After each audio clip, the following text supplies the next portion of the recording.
Robert Anderson Hoover.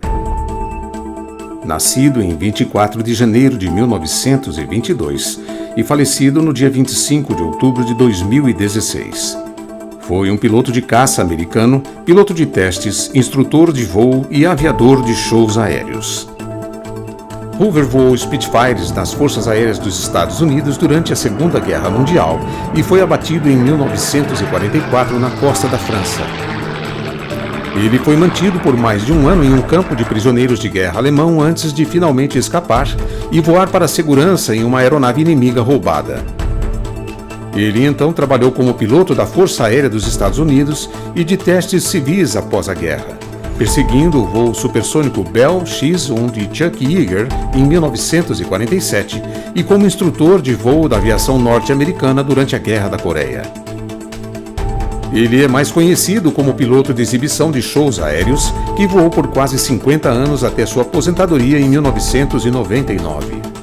Conhecido como o piloto dos pilotos, Hoover revolucionou o voo acrobático moderno e foi descrito em muitos círculos da aviação como um dos maiores pilotos de todos os tempos. Ele recebeu o Distinguished Flying Cross e o Wright Brothers Memorial Trophy e foi introduzido no National Aviation Hall of Fame em 1988 e no Air Space Walk of Honor em 1992, juntamente com vários outros prêmios e reconhecimentos militares e civis. Em 2013, a revista Flying o classificou em 10º colocado em sua lista dos 51 heróis da aviação. A Emotion Pictures apresenta Bob Hoover.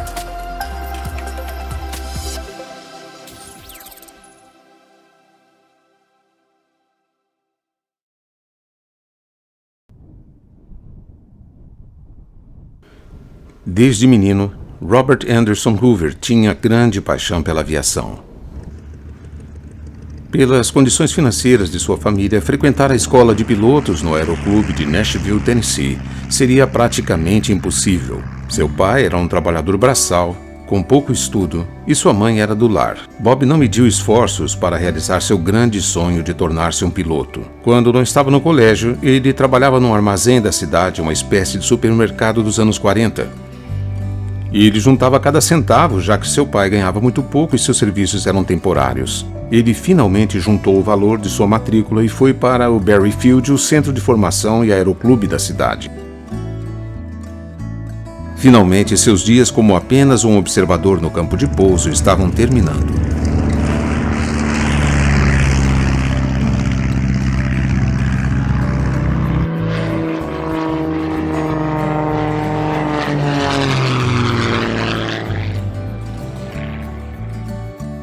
Bem, seu começo como aprendiz de piloto, podemos dizer que não foi lá essas coisas.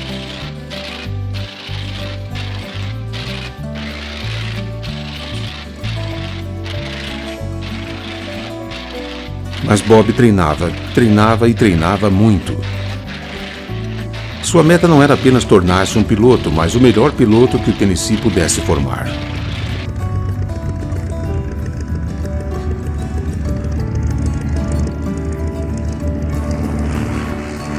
Seu maior desafio nem foi o voo em si, mas dominar suas constantes náuseas, coisa que o fez sofrer por algum tempo.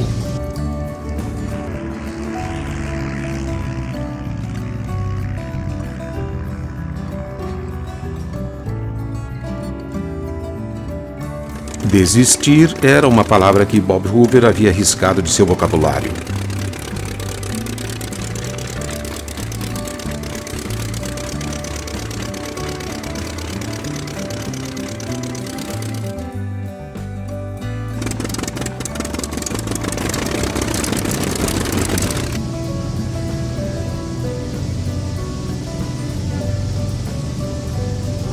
Já formado, ele alistou-se na Guarda Nacional do Tennessee e lá foi enviado para o Centro de Treinamento do Exército Norte-Americano. Durante a Segunda Guerra Mundial, Hoover foi enviado para Casablanca, Marrocos. Lá, sua tarefa prioritária era testar os aviões que ali eram montados, deixando-os prontos para o combate.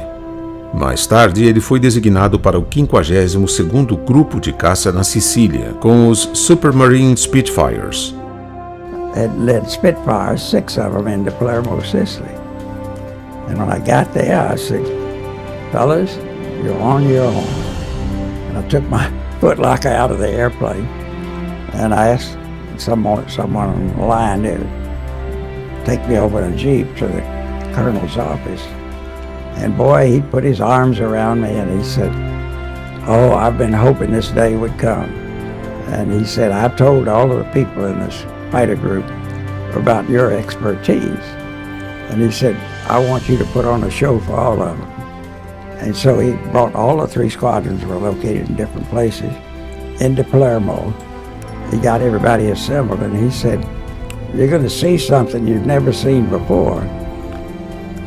But I want you to know one thing. If I catch any one of these you fighter pilots trying to duplicate what you're going to witness, I'm going to have you grounded.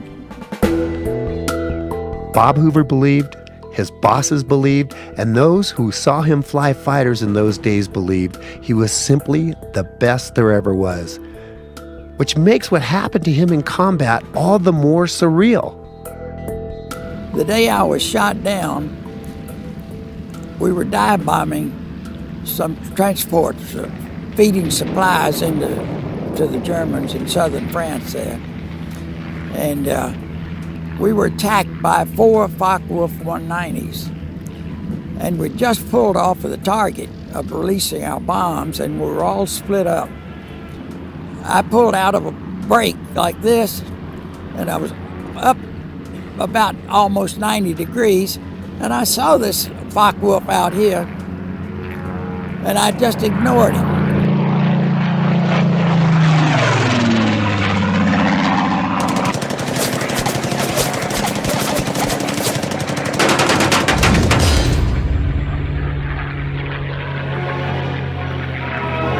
Em sua 59ª missão, seu Spitfire Mark V, defeituoso naquele dia 9 de fevereiro de 1944, foi derrubado por Siegfried Lenke, a bordo de um Focke-Wulf FW-190, o conhecido avião matador de bombardeiros.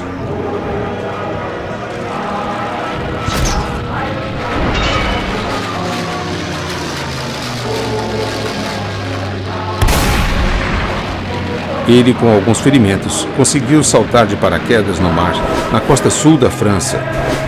E muitas horas depois, uma lancha torpedeira alemã que estava à procura de 2 pilotos alemães acabou por recolhê-lo e aprisioná-lo.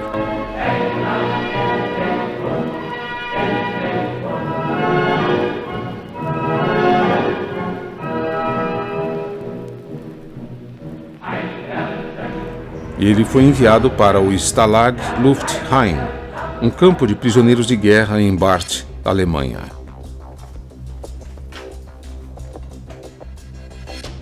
Hoover lembra-se que ele foi trancafiado numa masmorra por alguns dias, junto com ratos. Fazia muito frio. Depois ele foi levado para um hotel com instalações muito finas. Ele foi amarrado numa coluna no hotel com os braços para trás. As esposas dos oficiais, quando passavam por ele, cuspiam-lhe e batiam-lhe no rosto. E lá ele ficou um dia inteiro.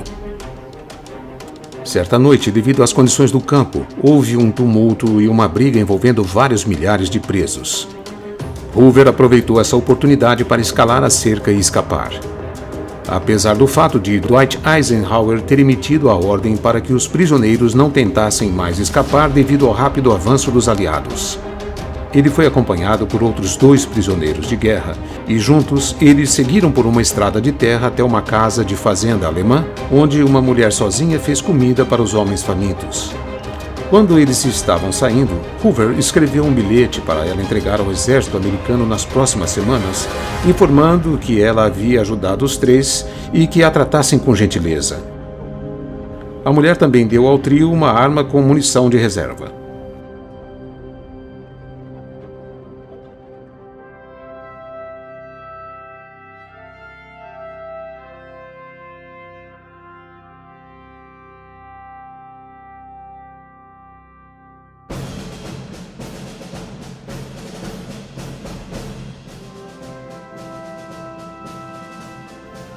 Os homens então seguiram em bicicletas e andaram por vários quilômetros antes de se depararem com um aeródromo aparentemente abandonado.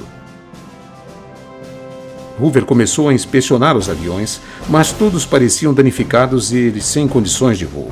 Ele finalmente encontrou um avião de reconhecimento, um Focke-Wulf FW-190 com alguns danos, mas com um tanque cheio de combustível. Um mecânico alemão os surpreendeu e exigiu que parassem, mas quase imediatamente a arma estava apontada para ele quando Hoover exigiu que ele ligasse o motor do avião que estava investigando.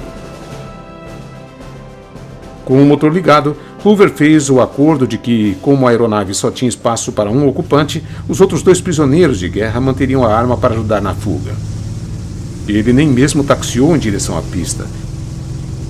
Ele simplesmente acelerou direto num campo para decolar. Hoover não tinha paraquedas e estava em uma aeronave inimiga, voando em direção às linhas aliadas, sabendo que seria um alvo fácil para um piloto de caça americano ou britânico. Ele nem mesmo tinha meios de dizer se havia chegado em segurança ao território aliado. Ele simplesmente sabia procurar os moinhos de vento da Holanda e pousar quando os visse. Depois de voar por toda a Holanda até Zuiderzee, ele finalmente avistou moinhos de vento e pousou em um campo, momento em que foi cercado por fazendeiros holandeses furiosos, armados com forcados que tinham a impressão de terem acabado de capturar um alemão. Eventualmente, um caminhão de suprimentos britânico passou e Hoover conseguiu explicar quem ele era.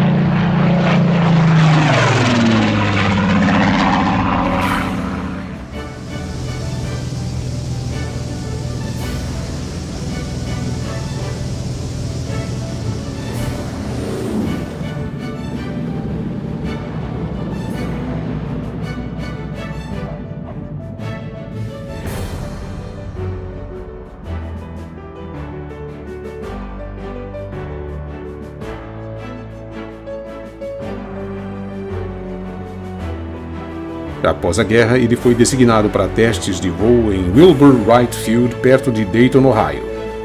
Lá ele impressionou e fez amizade com Chuck Yeager. Quando mais tarde perguntaram a Yeager quem ele queria para a tripulação de voo para o voo supersônico Bell X-1, o primeiro voo a quebrar a barreira do som, ele nomeou Hoover. Hoover se tornou o piloto reserva de Yeager no programa Bell X-1 e voou em perseguição a Yeager em um Lockheed P-80 Shooting Star durante o voo Mach 1. Ele também voou em perseguição para o 50º aniversário do voo Mach 1 em um General Dynamics F-16 Fighting Falcon. Hoover deixou a Força Aérea para trabalhos civis em 1948. Após um breve período com a Allison Engine Company, ele trabalhou como piloto de testes. Essa foi uma breve história de Robert Anderson Hoover, o maior piloto da história da aviação. Esperamos que tenham gostado desse mini documentário. Inscrevam-se nesse canal e compartilhem seu conteúdo.